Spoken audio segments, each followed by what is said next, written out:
Welcome to the New Process Podcast. Learn all the tools, methods, and best practices combined with people, emotions, and a human-centric mindset to rethink your process and push it to the next level. And here is your host, Mirko Kloppenberg. Yeah, welcome to episode 57 of the New Process Podcast. Today, we're going to explore how psychology can be used to rethink processes. Therefore, I'm talking to Leona Holzbecher. Leona is a psychologist and systemic coach. She started her own business, Leona Holzbecher Consulting, to coach companies and people to rethink their why from a psychological perspective just this year. She has a lot of experience in change management in a large corporation. Leona holds a master's degree in psychology and has completed trainings in systemic intervention and organizational development and transformation. You may know her from the other episode about different generations, which was episode 48, and from the New Process Conference, where she talked about psychological aspects in the context of BPM. And because this session at the conference was so engaging, we just had to record a separate episode on this. And this is what you're listening to today. So in this episode, you'll learn how to apply psychological tricks to get people excited about processes, what the 4 basic human needs are you have to address, and how to integrate this into your BPM approach. So this is definitely one of the most important episodes to get people excited about processes. Just enjoy the interview with Leona Holzbecher. And now, let's start to rethink processes. Yeah, welcome back to the New Process Podcast, Leona. Hello, thank you for having me again. Yeah, exactly. So we met live at the New Process Conference in April, and we had an episode end of March already. And after meeting you at the conference, we said we have to put this topic into another podcast episode. And finally, we're recording this today. That's super cool. Because you have already been on the podcast, we can skip the check-in. We can directly start with my favorite question. How would you describe your relationship to processes? That's like a very difficult question to ask a psychologist to describe your relationship to something. I think like some years ago or even 1 year ago, I would really have answered the question differently than I would answer it now, because I would have said something as, I don't know, unimportant, boring. I want to step over them, especially like in corporate environment. It's maybe not that much needed, or it just takes a lot of time. So my relationship is rather tense and maybe a little bit frustrated. But since I started to flavor the topic of processes with psychological input, I would say it's different somehow. I would not say that I'm in love with processes now, but I really think there is so much potential in them, and I really start liking them, therefore. That's cool. And now I'm curious, we have to check what you answered half a year ago. So maybe you already were on a good way. Probably. I think that was exactly the year when I started bringing in or connecting the topics with each other in March, April in the conference. So now my relationship is even stronger because I made even more experiences. Wow, that's pretty good. Cool. And, I'm doing a lot of experiments with new process to rethink process. And today we have something which is out of space, super spooky on the agenda. And we are going to start this podcast episode now with a meditation, right? True. I hope it's not that spooky. It should rather be a little bit calming, but maybe it's spooky at the very first thought to connect those 2 topics. But actually, processes and meditation somehow belong together, and I would like to invite you to test that together with me. For that, so especially to the audience listening, but also for you, Mirko, before we start and before you can also close your eyes, it would be nice if you just grab yourself a piece of paper or something, or you can also write it down online if you want to, because I want you to think about a process that has caught a lot of your attention recently, maybe a process you worked with or a process your clients worked with or whatever.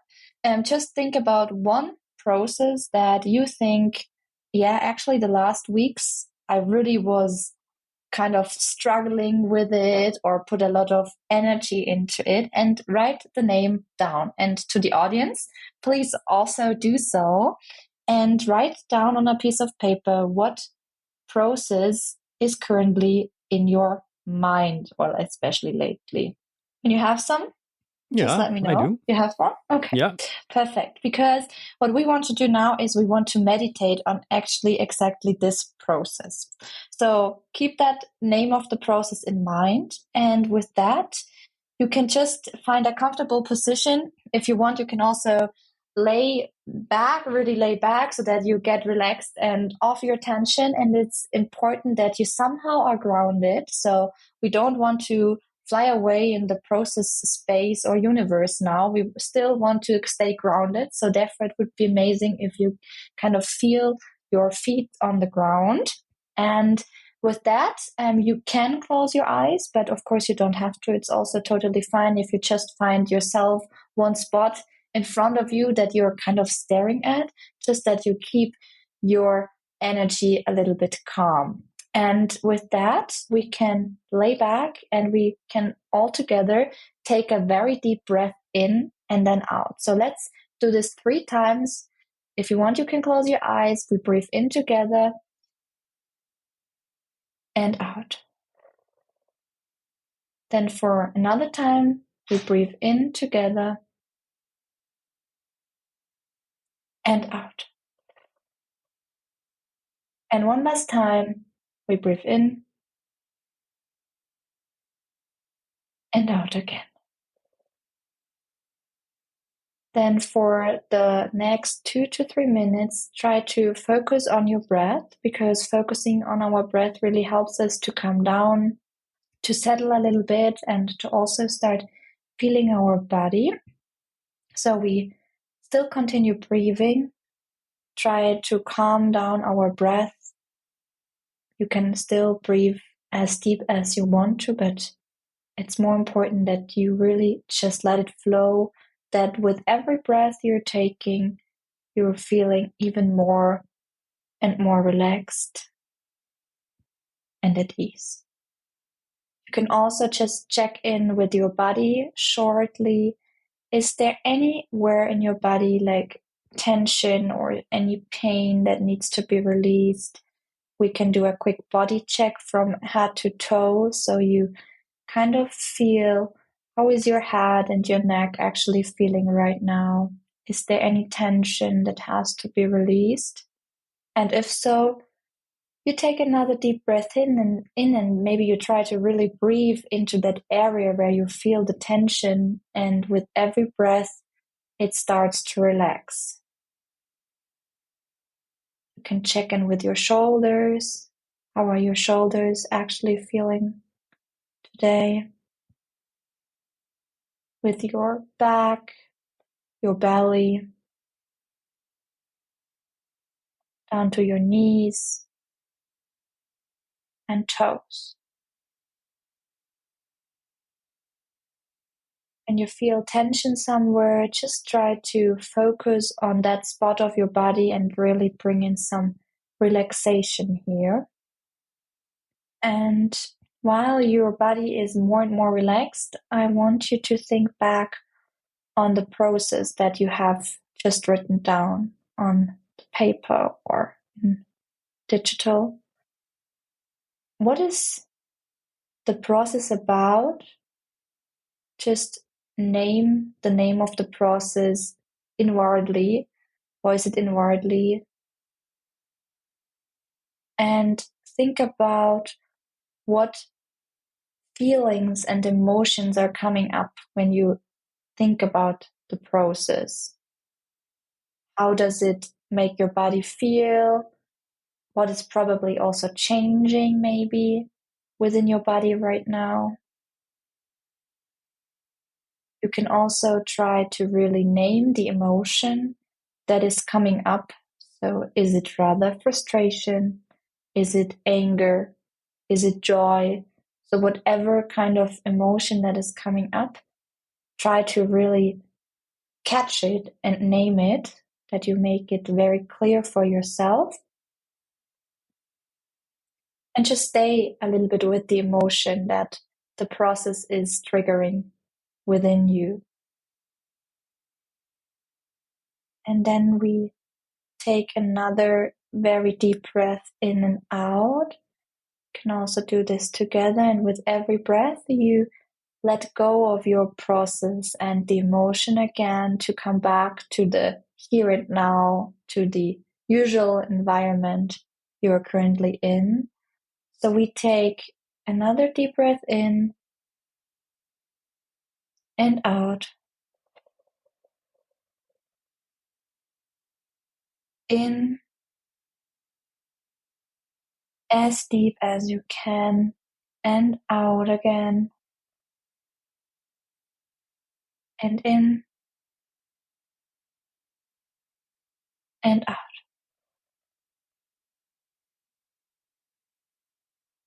And then you can slowly start moving your shoulders, or you can bring some tension back in your body. Maybe you also want to stretch yourself, whatever feels good for you.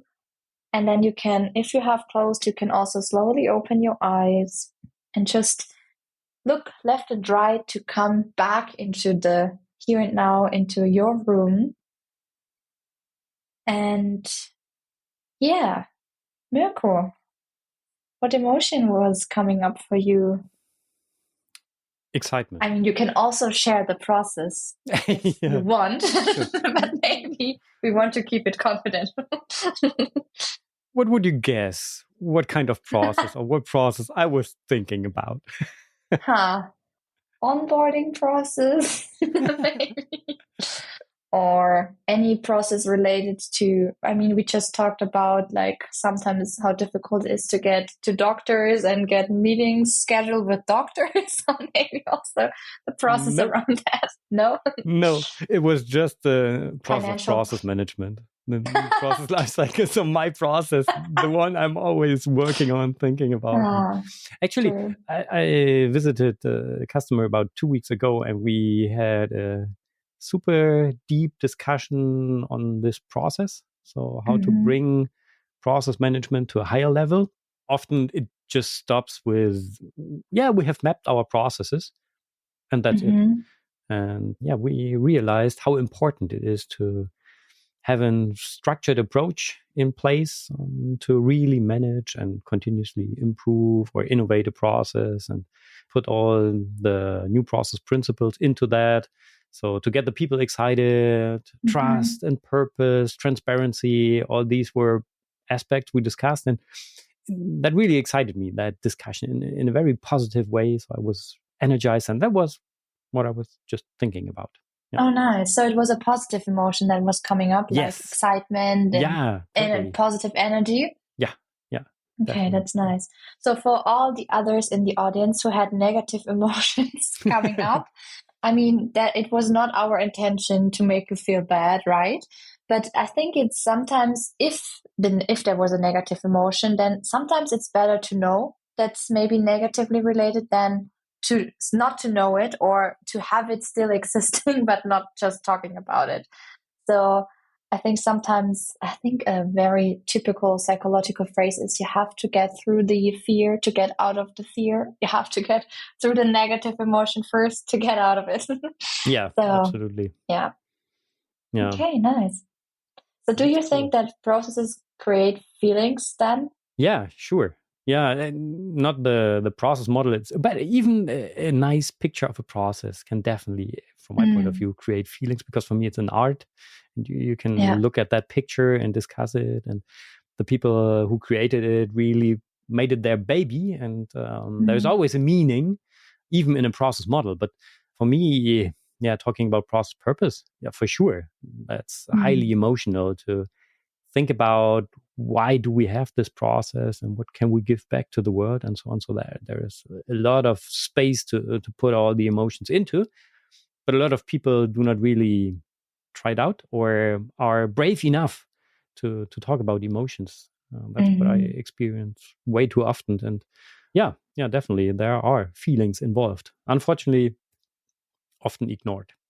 Yeah, true. Yeah, I think especially in that context, I totally agree here that it's often somehow not touched because when you open the Pandora box Yeah. of emotions, then sometimes it means that you really have to take the time to focus on them, to deal with it, to get through it. And I think, especially in our fast changing world, we know maybe there are big emotions behind, but we just don't have the time, or we don't want to make it too much of a topic. So we just run through or run over it.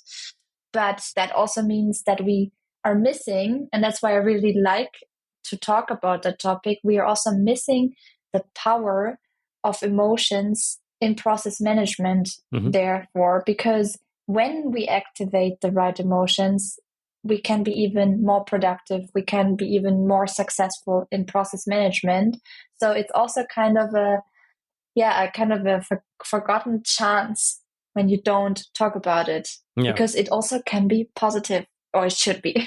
Yeah, absolutely. So for me, I told this story several times already on the podcast, I think, but I've been working for a very engineering-like business unit for years. So there are a lot of engineers, IT guys, and so on. And emotions has always been ignored, I would say. And then finally, I got into a new work project with colleagues from HR, two psychologists, and that was the best project ever because Nice. they really asked about emotions, and we did a lot of real talk and really asked the people, and even in the project team we discussed our feelings and emotions towards the topic we were working on in the project. That's where I really learned that it can be different, and that's why I think it's super important. But my problem always is to put that into words. So now you are here as a psychology expert. Can you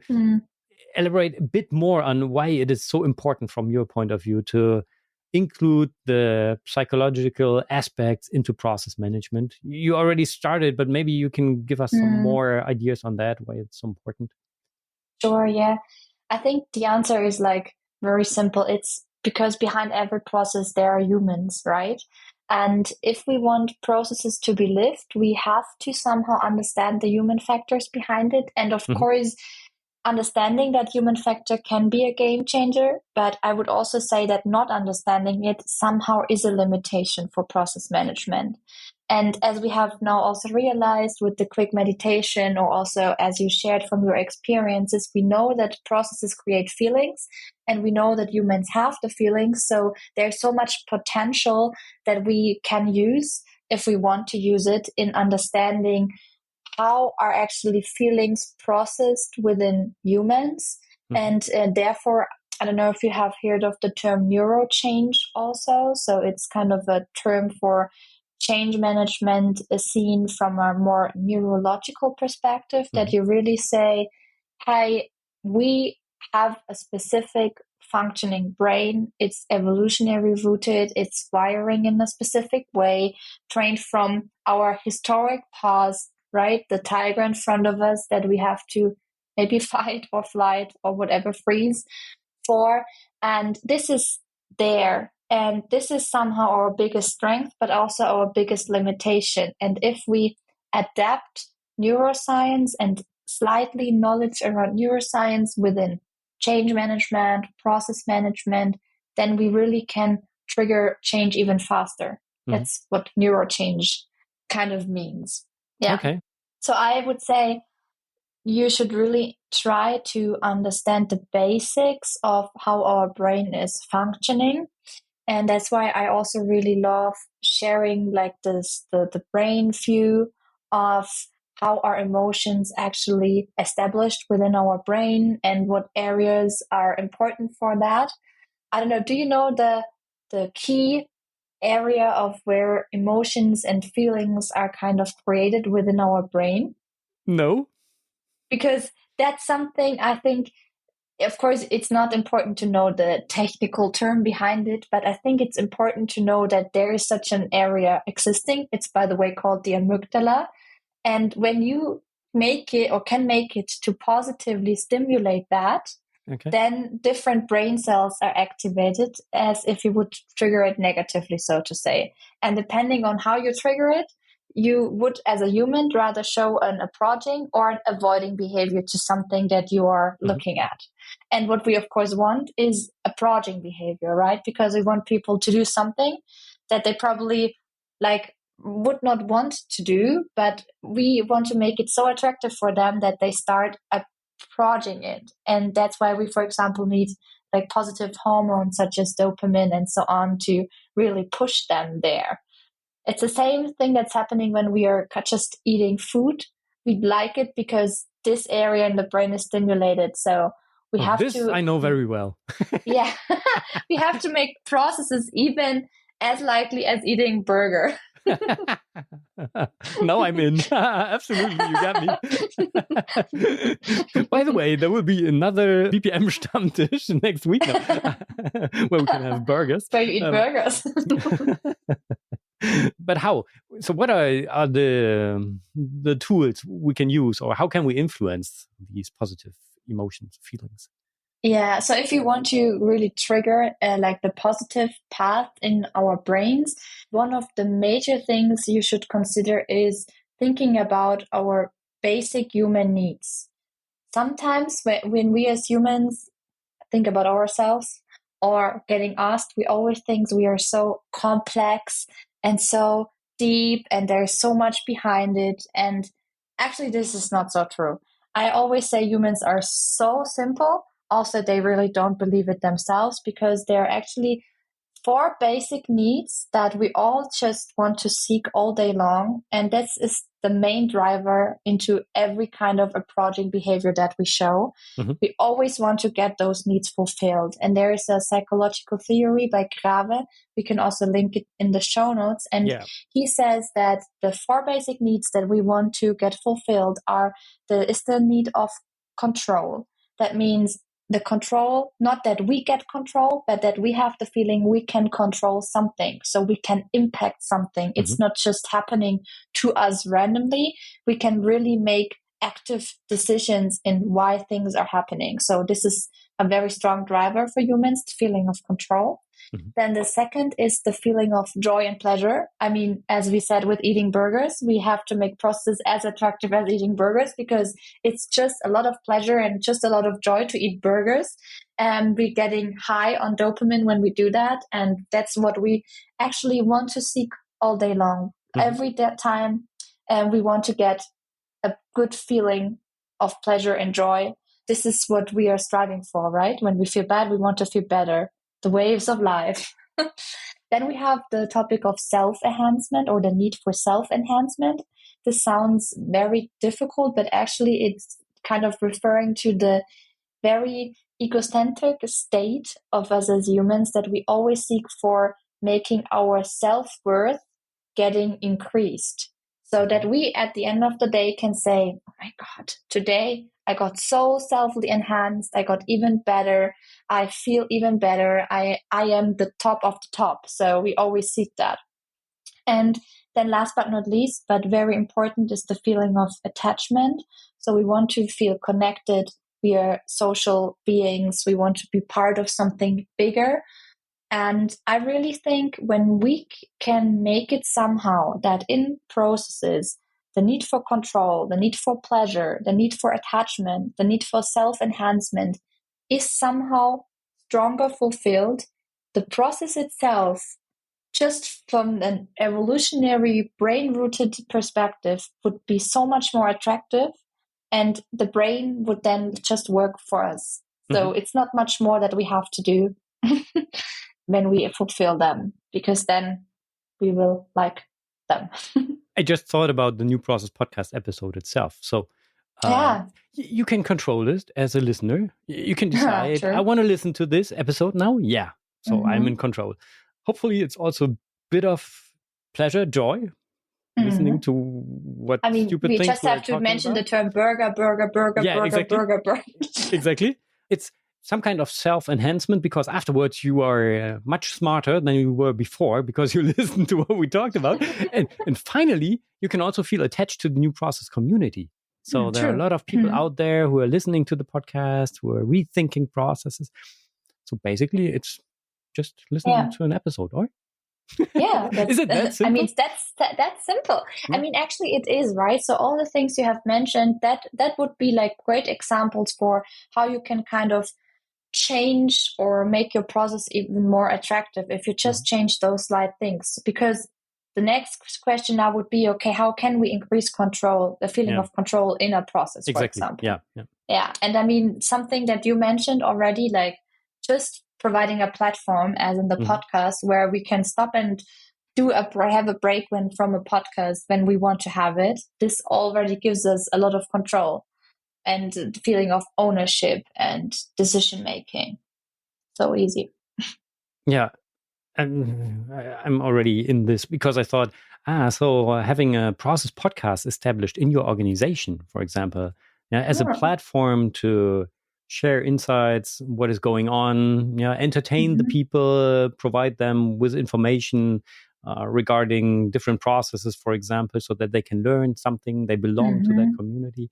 Could be a nice tool, which is easy to set up to work on this, right? Yeah. I mean, that would be social media like a little bit. Yeah, exactly. Yeah. But I mean, why is social media so hyped? Because all of the four needs are so nicely fulfilled, right? And somehow you get also like addicted to that. I'm a process addicted. Oh, yeah. I mean, actually, that should be our goal, that we should make as many people as possible addicted to processes. Yeah. People should get so high on dopamine that they can't even stop it anymore. That's great. I'm planning to rethink the pizza game I'm always talking about. Maybe it's going to be a burger game now. No, but, I think you have to ask the community first. What do they like more? I mean, depending on the target group, maybe you have some regions. Maybe we should change it. So depending on the target group, you need to but you can the source. choose which ingredients to use. So a lot of control. Nice. Yeah. Isn't it? Nice. That's super cool. But can you give some more examples related to real processes? How to get more control or more joy, more attachment? Sure, yeah. So let's start with the need for control. So usually when you hear, I don't know, onboarding process, for example, you would first of all think, oh, nice, there should be so much control being fulfilled because a process is providing a predefined path to follow. So when you're, for example, a new one getting hired and you invite them or him or her to the onboarding process, then it should give them the feeling of safety net and control because they just need to follow the steps and then they are fully on board, right? But why are onboarding processes then often seen as boring or unnecessary? Because we have no control over how we get onboarded. So we have to, it's not the feeling of, I know that there's a predefined path and the steps that I can follow that is giving us the feeling of control, because this is control coming from the outside. We want to control that is coming from ourselves, from our inside to the outside. So there are 4 tips and tricks, I would say, that I always mention when you want to increase the need for control in a process. And this is explaining the why. So why do you actually need this process right now? And what is your individual biggest benefit? Because this gives so much feeling of control that I just know why something is happening to me and that I can understand it. So this telling the why is the biggest driver, so to say. Then create participation. So processes should not be developed behind the scenes by 2 process designers or architects and that's it. It should be a community approach, right?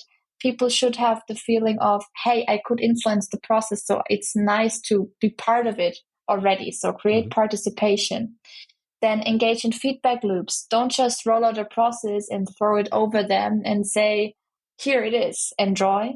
You really should allow them to give feedback to the process, also negative feedback when the process is not really serving themselves well or when it's ineffective or whatever, so that you get a feeling of control. Hey, something is maybe not that nice, but I can really influence it. I can say something about it. And last but not least, I think the topic of consequences is very important. So showing consequences, because when we don't know what is happening when we, for example, don't follow a process, then why should we do it?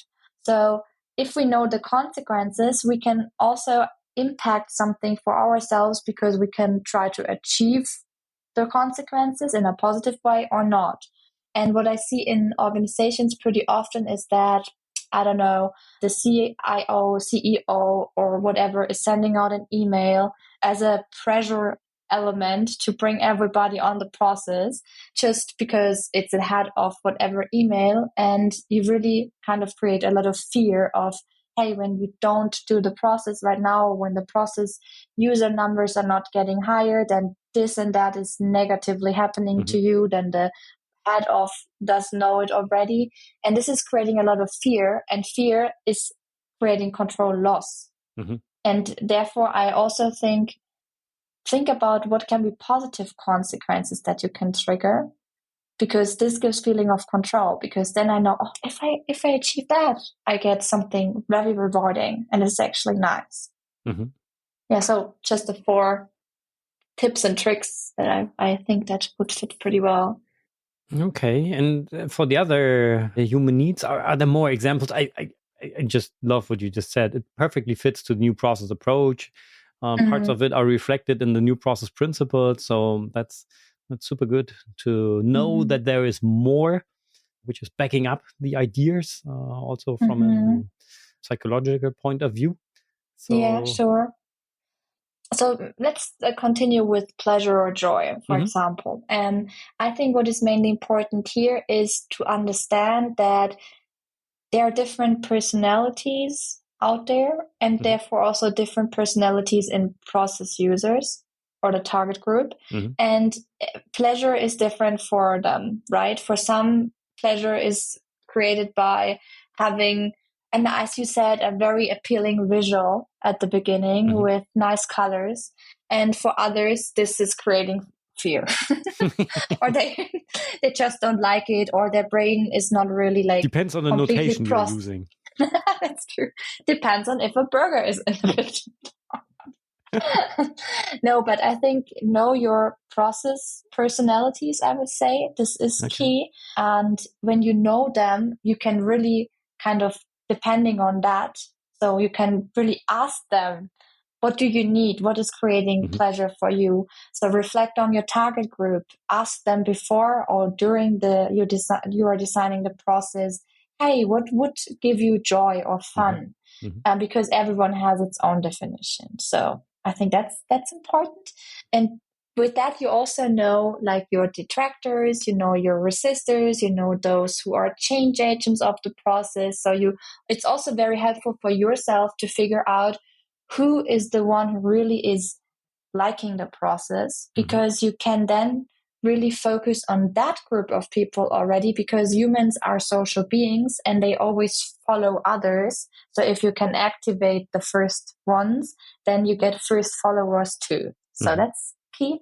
And for pleasure, I think, and that's something I see, especially like also in larger companies happening often, that you really have a long process predefined and you really try to keep people motivated until the end, and that you say, hey, in the end, this and that will be the end result, and this will be the North Star, the major goal. This will be so amazing. But therefore, you really need a lot of long-term motivation during the way.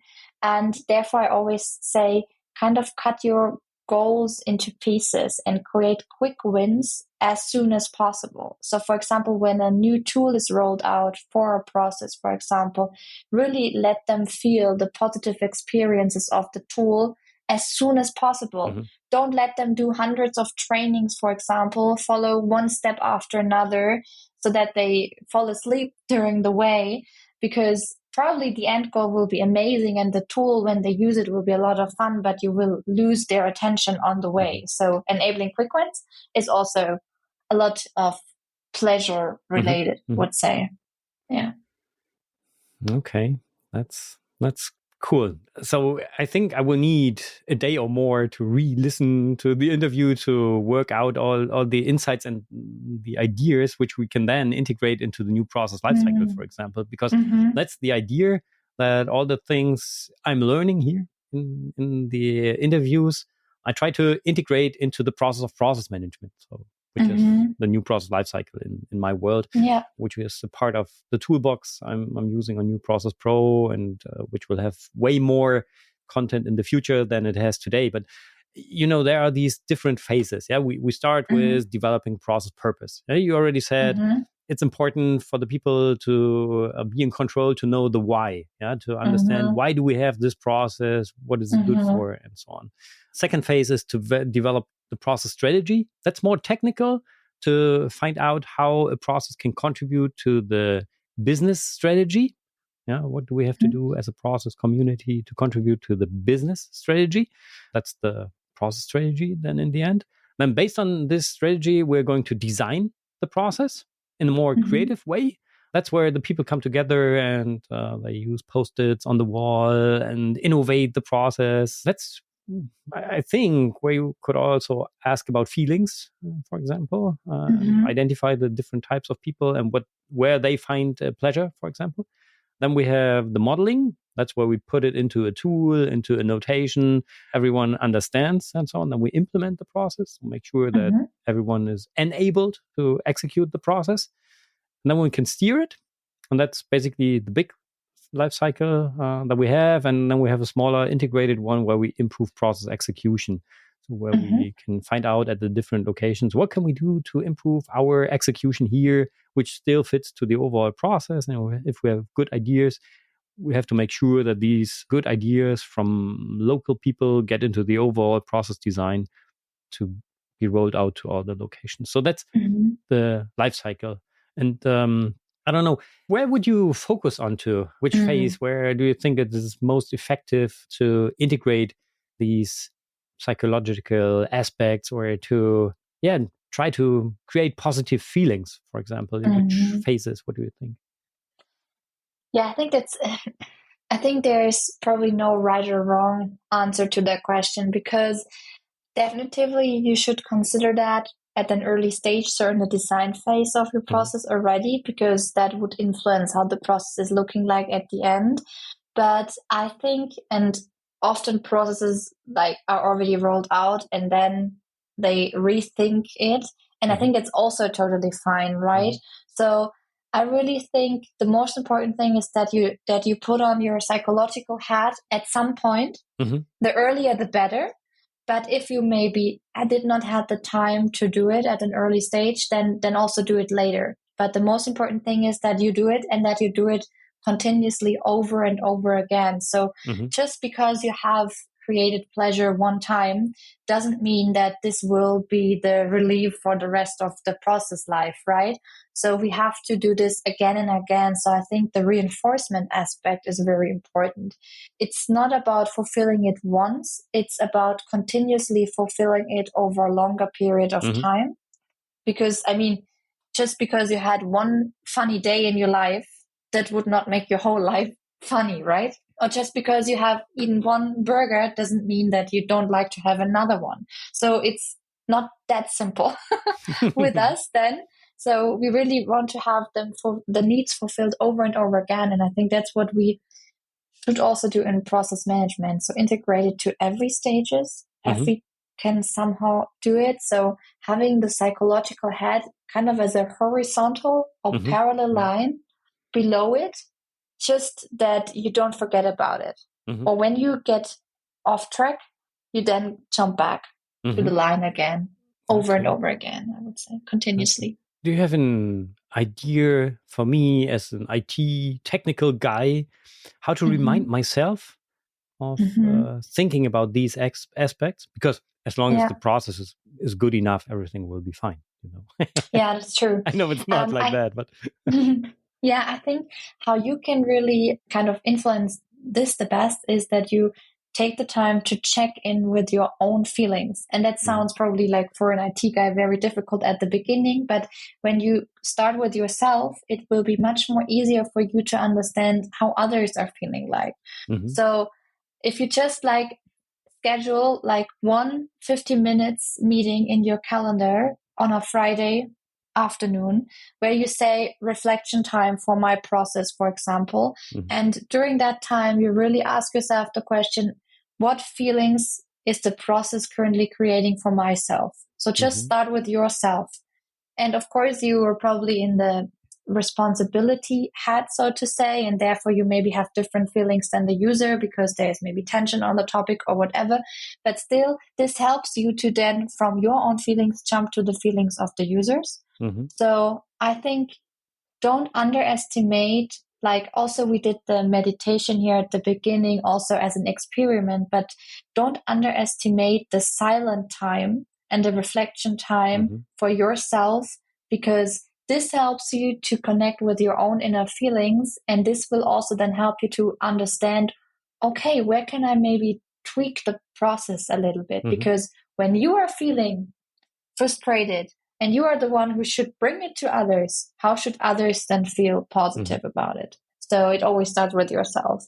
So self-reflection is key. Okay, noted. I've just written that down, and I already have an idea of how to integrate this question into the daily routines. But I'm not going to reveal this idea now. That's maybe something... I also have maybe also, I don't know, this is not really happening, but also when you're using a process, for example, as a user, you should get asked on how this is making you actually feel. Yeah. On the way, during the way, capture those feelings. Yeah, exactly. And then, because then you can ask them, okay, you're frustrated, but why? So what is actually frustrating you? And then you can kind of zoom into the technological piece of change. Yeah. I think I already discussed that twice with other people, not on the podcast, but in real life. We thought about providing feedback in the tool, like having a feedback button there, but not to write a feedback like, oh, this process really sucks, or I have an idea on how to improve it here and there, but just to feedback your feelings and then create something like a heart map, not a heat map, but a heart map where you can see, I have my process world and here are coming a lot of hearts, a lot of positive feelings or whatever, something like that. That's something. Or like I really like also the idea of this heart, or I really also like emojis in that regard to transport how we are feeling like. I mean, that's why we are also using that in everyday communication. Why don't we also use them in process communication, right? To make it more interesting. And that's the same, like when you send out a story, a communication around like the process, also make it emotionally attaching for the users. And then, use emojis in the communication. And I was just thinking about even using emojis in the process documentation, in the processes themselves. I'm not sure about that, but why not?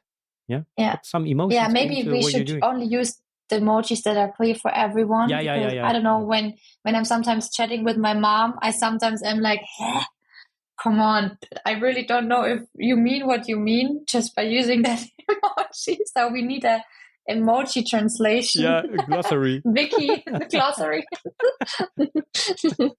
But that would be nice, actually.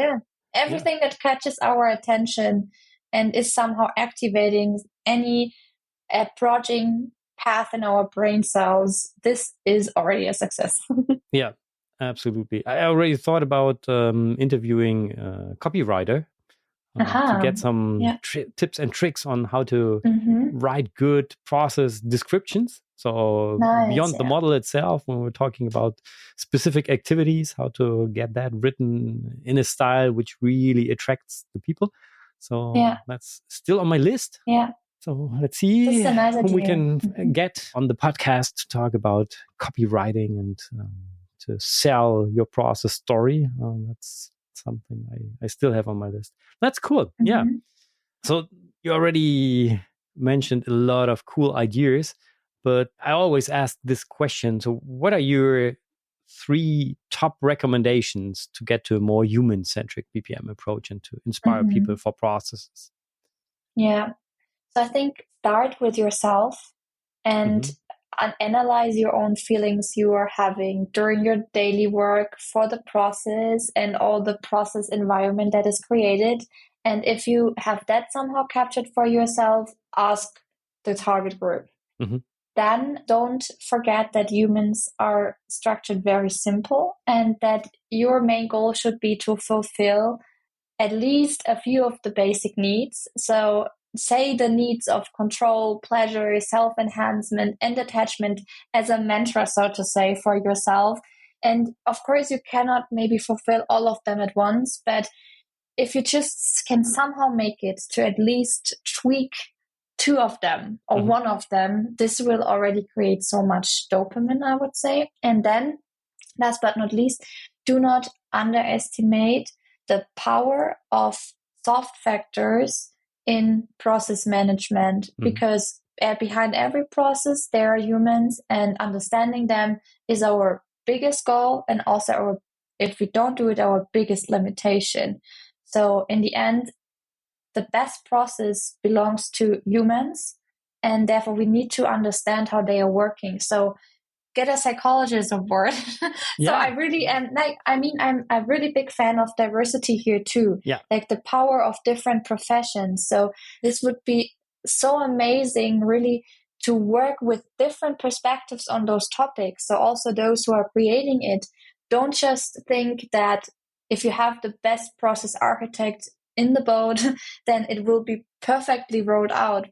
Think about what other disciplines in addition to that might be beneficial also in the creation phase.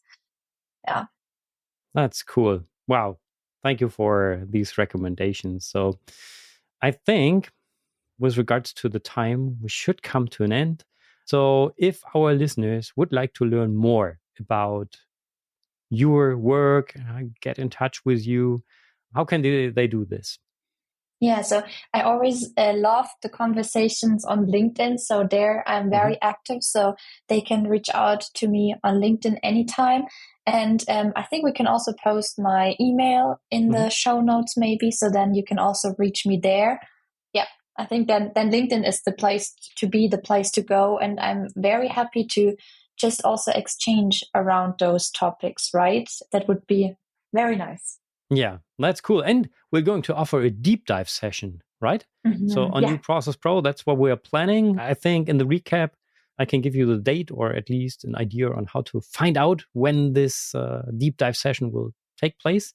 So that's going to be super interesting. We already had one about the makers approach, which we talked about before in another session. And that was an awesome session that we had then live with the 2 guys and with a number of people from the community where we had the chance to really go into the details. They shared some examples, shared some pictures. I think it would be hard to share pictures here in this case, but we really talked about the questions coming from the community. So that's what we're planning with you as well. So thanks for offering this to make that possible too. This is like kind of fulfilling all of my basic needs. Like doing great. Those conversations, I mean, attachment within the community, right? Then self-enhancement, if I get hopefully positive feedback after that, like this would be very good for my ego. Pleasure anyway, because I like talking to people. And control, I mean, you are providing such a good and very nice and relaxed atmosphere in that whole context. So this is also fulfilled, I would say. Check. That's super cool. Maybe even beyond psychology, or you have a good source you would recommend for me to have a closer look onto. That's, I think I asked you that already in the first interview, but today, which topic, method, tool, expert would you recommend taking a closer look at to get more ideas on how to rethink processes? So it could be from psychology, but not necessarily. It could be something completely different. I'm not so sure if I recommended it in the last episode, but it's the topic of neurochange. I would really think that might be very important to dive in deeper. You could just, like, there is a lot of literature and books out there. And another thing I think that might be important is the topic of resilience. I don't know if you have heard of that, but if you want, especially people to survive those very tense phases of changes right now that we are having in very complex environments we are in, I really think to talk about resilience is very, very important. So what makes us also healthy in stressful times? How can we better understand what makes humans and people getting more and more connected to themselves again? So kind of coming back to their own roots. And I think this also then helps you to even better understand what you can do to serve them in fulfilling their needs. So somehow connecting resiliency with the needs, the basic needs. So I can also send you a link on a nice book on resilience. Yeah, we put that into the show notes as well. Sure. That's super cool. Great. So before we leave this episode, is there anything else you would like to share with our listeners?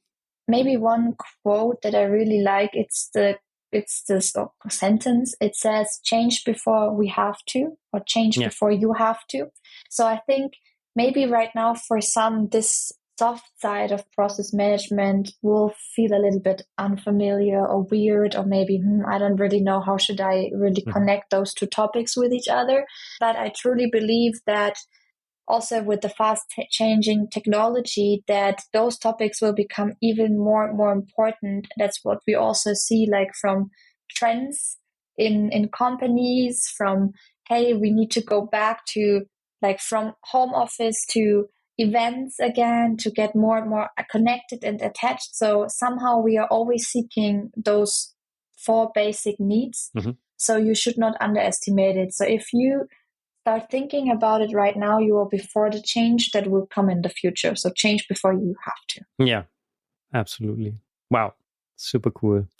Leona, thank you so much for all these insights. You're welcome. So finally, how would you describe today's flight experience in just 3 words? I'm actually so hungry now because we talked about so many burgers and whatever. And I was thinking, when did I had burger the last time?